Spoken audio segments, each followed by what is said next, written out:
Hi friends नमस्कार मु Sagarika more new channel को आपण मानक बहुत बहुत स्वागत। केमती अच्छा समस्ते आशा कर समस्ते बहुत भलरे थे मुझे बहुत भलरे अच्छी मु गोटे छोट वीडियो माध्यम आपण मान सामना को आसी किछि कहवाई। आम समस्ते जानते आखि मनीषर एक अमूल्य संपद जहाँकि थरे लॉस हेले आउ के रिकवरी करी हबो नाही। मुझे विषय रे किछि आपन सहित शेयर करने जाऊँगी। आखिर गठन किपरि और आखि कोउटी थाए एवं आमे आखिर जत्न किपरि नहीं परिबा से विषय रे मु आपन मान सहित किछि शेयर करी।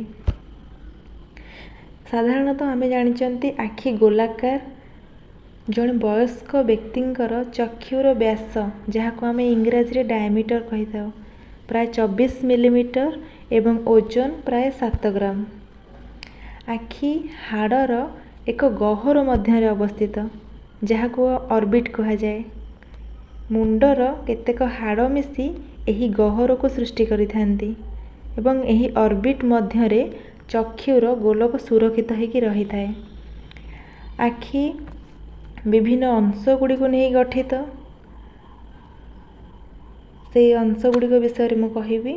आखिर विभिन्न अंश गुड़िक है ऑर्बिट जहाँ को हाड़र गहर कहा जाए, आईब्रो, आईलिड, कंजक्टाइवा, कर्निया, स्वच्छपटल बा ताको कला डोला बोली कही था, स्क्लेरा ताको श्वेतपटल बोली कहा जाए, choroid, iris, retina, optic nerve जहाँ को दृष्टि स्नायु कहा जाए, aqueous humour, vitreous humour, optic disc एवं लास्ट रे सिलियरी बॉडी।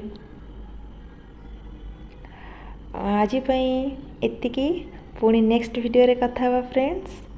नेक्स्ट वीडियो रे मु आखिर डिजीज विषय रे कहबी।